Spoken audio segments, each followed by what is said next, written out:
Watch how to create two bright and fun post-it themed cards using the Hello Autumn stamp set and a fun Dutch word pun. You will see ombre ink blending, coloring and another fun action wobbler card. Enjoy watching!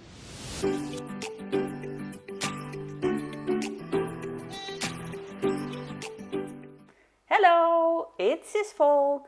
Time to enjoy card making with me. The new collection from Carla Creates by Vaessen Creative is here. And wow, it's such a fun collection again. There's another great text stamp set with funny Dutch word puns like this one. Een kaartje met een postzegel. And it even includes a separate postage stamp. Hedgehogs, one of my favorites, is back again too. This is one of the two stamp sets with Hedgehogs, and as always it comes with beautiful extra elements, like a cute apple, a mushroom and these little leaves. I will show you how to combine them with this fun postage stamp design. So let's get started! I start with an A6 sheet of DCP paper, which is a smooth cardstock. Then I tear off a strip of masking tape that is just as long as the longest side of the card. I line up my cardstock carefully along one of the horizontal lines on my work mat, so everything stays nice and straight.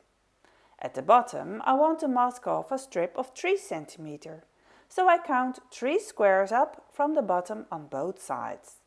That way I know exactly where the masking tape needs to go, right along this line. First I press down the tape on one side with one finger so it stays in place there. After that I can still wiggle and adjust it a little. And only when both sides are lined up nicely and straight, I press the whole strip down firmly and smooth it out with my finger. The part of the paper that is not masked off will now get color with Distress Oxide inks in Rustic Wilderness, Twisted Citron and Fossilized Amber. For this I use a blending tool with a foam applicator that I saturate with Distress Oxide ink. I have one for every ink color, and it is such a handy tool for quickly adding a rich layer of ink to your paper. At first I blend lightly, because I want the 3 colors to fade nicely into each other. The ink blends most smoothly with circular motions, although moving back and forth also works. But with that technique you will get streaks much faster. I divide the colored area into 3 imaginary sections. Each section gets its own shade of green, and the colors overlap each other slightly. First I apply one section of each color, and once all 3 colors are on the paper, I go back in with one of the previous shades to blend the transitions together more smoothly. Here I started with the darkest green and worked towards the lightest shade. But you can also work the other way around, from yellow at the top down to dark green at the bottom. That can sometimes be easier for keeping your foam tools clean, although you can also wipe them off easily on a clean piece of paper, or even rinse them out. Of course you can also use blending brushes for this, but I do not have that many brushes, and with small blending brushes it takes quite a while to color a large area, unless you work with stencils, because then the brushes are much more convenient. With foam tools you can easily catch behind the edges of a stencil. You see how beautifully the colors blend together when you go back over an already blended edge with the blending tool. Once the colors look the way you want, you can let the panel dry naturally or speed it up with a heat tool if you do not feel like waiting. For the embossing powder technique I will use later on, it is very important that the ink is completely dry. If you look closely, you can actually see the edge where the ink is drying. It almost looks like steam coming off the paper. Then the masking tape can come off. That looks pretty fun already, doesn't it? I first clean my work surface before making a mess. I do that by spraying some water onto the mat and wiping it clean and dry with a microfiber cloth. The white border needs to be completely grease-free before we start stamping and heat embossing, so I go over it with an embossing pouch. I keep mine stored inside the little bag it came in, otherwise everything ends up covered in powder. I want de tekst een kaartje met een postzegel to sit inside the white section. And I will show you how to do this without using a stamping platform. First, I make sure my card panel is lined up nicely and straight on my work mat. This magnetic ruler helps to keep it in place. Then I place the first text stamp face down onto the lines on my work mat. After that, I pick it up with my clear block while carefully checking that the lines on the clear block run parallel with the lines on the work mat. I ink up the stamp with VersaFine Onyx Black ink, and before stamping onto the paper, I carefully check once more if the lines on the clear block run parallel with the edges of the paper. Then I stamp firmly and straight down, without wiggling. And I do the same thing for the other text stamp. Place the text straight along the lines of the work mat, check the guidelines on the clear block carefully, ink up the stamp, and once again check if the lines on the clear block are running parallel with the edges of the paper. To heat emboss, I place a sheet of vellum underneath the cardstock, so I can catch the excess powder. I use transparent embossing powder over black ink. That gives a much nicer result than using black embossing powder. The embossing powder sticks to the wet ink. Because I use DCP paper here, the embossed result stays smoother, and it also allows a bit more heating time without the powder sinking into the paper. But now I will continue with watercolor paper.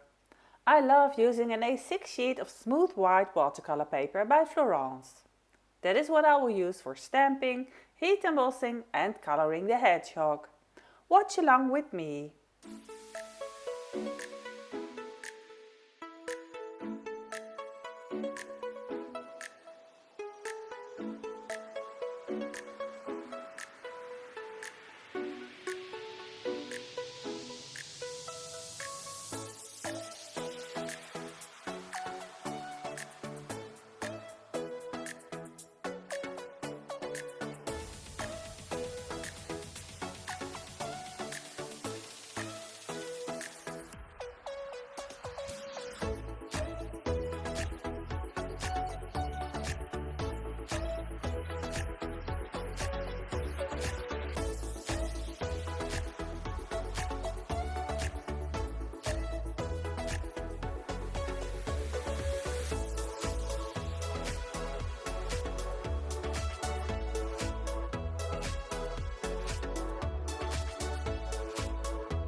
For coloring, I use a Tombow water brush with a fine tip.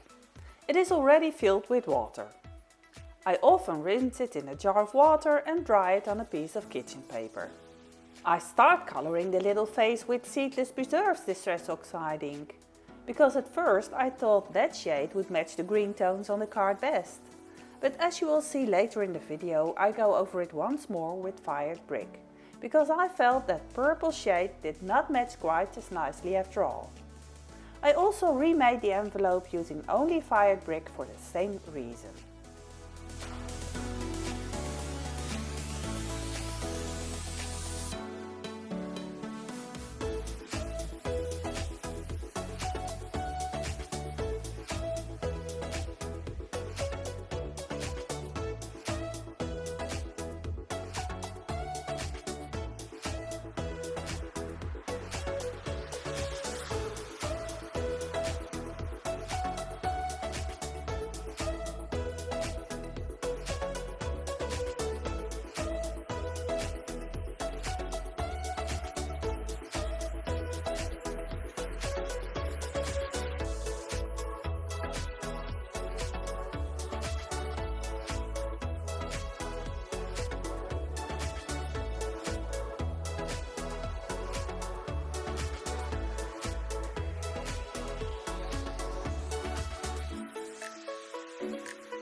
To make this hedgehog easier and nicer to cut out, first cut closely around the smooth parts and around the longest spikes. That leaves a small white border, which is much easier to trim away neatly afterwards.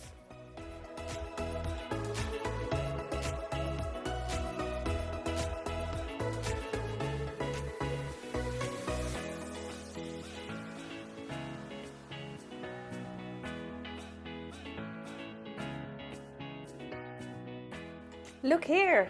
You can really see that the pinkish purple shade does not match the background very nicely. So I'm going to fix that. One of the great things about this Stress Oxide ink is that it is opaque, so you can layer it over another ink color. You can also lift some of the color back off with water. By wetting it slightly and dabbing it with a dry paper towel, some of the ink comes off again. The color Fired Brick matches the background much better, and I also prefer the blue eye over the yellow one I started with. I decide to lighten the face a little by adding some water and dabbing it dry again with a clean paper towel. I want to stamp onto the Postage stamp, but I only want the center area stamped, not the white perforated edges. So first I mask those off with some masking tape. And the same trick applies here as well. First stick down one side, then guide it towards the other side, and only press down the rest once it is lined up straight. By placing the stamps onto the Postage stamp first, we can measure and already get a good idea of how it will fit and look.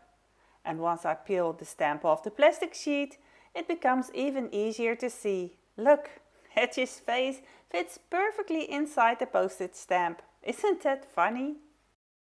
I move the Postage stamp with the masking tape attached over to my stamping platform. That way I can stamp the image several times in exactly the same spot if needed. Because of the raised edges from the embossing powder and because we are only using part of the stamp, sometimes the impression does not stamp perfectly the first time.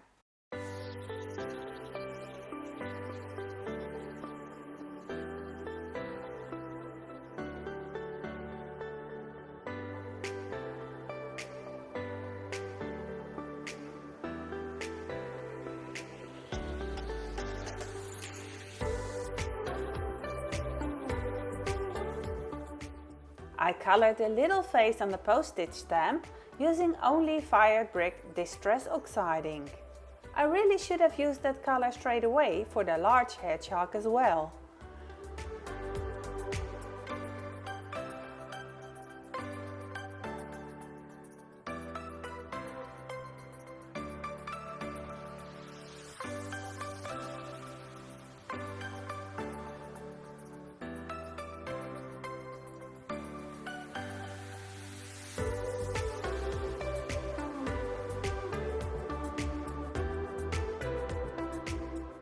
To cut out the Postage stamp neatly, I first trim it into a rectangle along the straight lines. After that, I cut out the little notches one by one with scissors. I also try using a small hole punch tool to see if that works faster. And it definitely does work, and it is quicker too, but I personally prefer the look from the scissors because the punch creates pointed edges instead of those square Postage stamp perforations. So I finish the rest with scissors. Just use whatever works best for you. For the hedgehog spikes, I cut them out with a sharp craft knife. I turn my work mat over first so I can use the cutting side. Make small cuts towards yourself with the knife and turn the image around with your other hand whenever needed. This really gives the nicest result for the spikes. Of course, you can also simply cut around the hedgehog and leave a white border, or cut the whole image out with scissors instead. Cutting out hedgie is always a great way for me to practice my cutting skills. And practice makes perfect, of course. After cutting everything out, you will probably still see tiny white paper edges next to the stamped lines of the hedgehog. That does not look very nice against a colored background. An easy fix is to color those edges black with a marker. I'm using the Fudeno Suka pen here. Underneath I place the backing sheet from some double-sided tape or foam tape. That surface is nice and smooth and very easy to wipe clean afterwards. Acetate works well too. Just be careful not to slip or add too much black ink. The idea is to stay on the outer edge of the stamped lines. Then it is time for some highlights with a white gel pen. I use size 10. I add a dot into the pupil, a tiny line onto the nose, 3 dots onto the cheek, a little line on the ear and 1 onto the toes. Basically all the places where the light would naturally hit.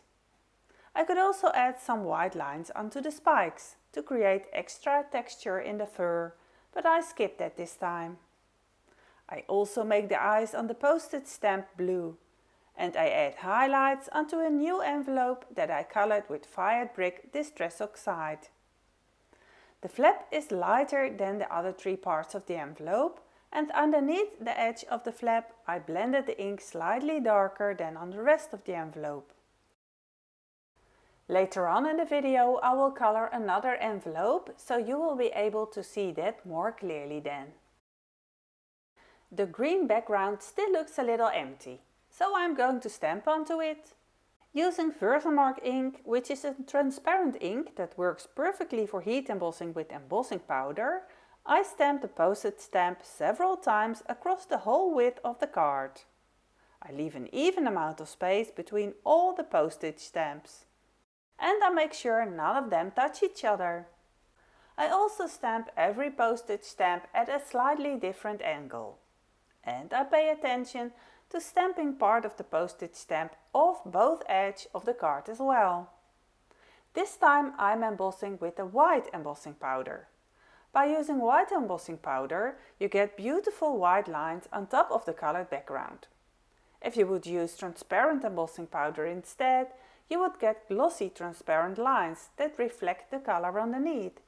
That also looks beautiful, but is less visible. Now this stamped image did not turn out very nicely. I tried to rescue it by scratching away some of the powder with a sharp tool, but that really does not look very good, so instead I wipe away all the powder from the failed image and first heat emboss all the other stamped images that did work well. Then I go over that area again with my embossing pouch and stamp the image once more with Vaessen ink. And with my sleepy head I inked up the wrong edge of the postage stamp this time, so again there was not enough ink transferred onto the card. I only noticed that after adding the powder and heat embossing it. To fix it I add a few little lines with a white gel pen. Luckily it is such a tiny area that it is hardly noticeable. Just do not tell anyone. The postage stamp we cut out is no longer perfectly flat because of all those tiny edges. A bone folder smooths that out very easily. And if you do not have a bone folder, you can also use the rounded finger holes of a pair of scissors. For this card I glue the postage stamp down flat with easy glue. The envelope is attached with 1 mm foam blocks, slightly tilted for a fun effect. And the hedgehog is also attached with 1 mm foam blocks. The paws are placed onto the white strip, but still slightly over the text. You can see me searching for the perfect spot. Too high or too crooked just does not look quite right. By placing the poles onto the white strip, it almost looks like he is walking along the text, with the green part acting as the wall behind him. The finished panel is attached onto a folded card base with double-sided tape. When attaching a panel onto a folded card, always start at the folded edge. That way you can still trim away a tiny bit from the other side if needed. Of course, you cannot do that at the folded side anymore. And just like that, the first card is finished already. One of my favorites from the Hello Autumn series. I'm curious if you are going to make this one as well. Let me know if you do. Here once more are the stamps I used for this card. And then we quickly move on to the second card, which is a variation on the first one. Enjoy watching and feel free to ask questions in the comments below this video if something is not completely clear. For the second card, I once again use smooth DCP paper as the base. This background gets a soft ombre blend with Distress Oxide ink in the colors Rusty Hinge, Fossilized Amber and Twisted Citron. I go back and forth with the colors to let the ink colors blend into each other smoothly. At one point you will see me using an eraser to remove an ink stain, and that actually works surprisingly well. As a final step, I blend the lightest color, Twisted Citron, together with white distress ink in the color Picket Fence. By blending the white ink into the Twisted Citron, the transition from color into the white cardstock becomes even softer and smoother. But before doing that, I first clean my work mat very well, otherwise we would end up contaminating the white ink. For this second card, I will again stamp and heat emboss on Florence Smooth White watercolor paper.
Now it's time to die cut and attach the action wobbler to the card. For die cutting the cleanest result, a very tight sandwich works best. I use Florence acetate sheets for the action wobbler. Cut a small piece to size. Place it inside a folded piece of scrap paper with the action die on top. Then place everything between two cutting plates and turn the whole sandwich upside down, so the cutting edge is facing upwards. That gives the die a little more pressure, so it cuts deeper into the acetate. I am using the CisVolk Sidekick here, and as you can see, both the acetate and the extra piece of paper are cut perfectly. The acetate is flexible, so stretch it out a little before attaching it. The envelope is attached onto the hedgehog with 1 mm foam pads, so it really looks like he is holding the envelope between his paws. To attach the action wobbler, I prefer cutting a small slit myself with a craft knife.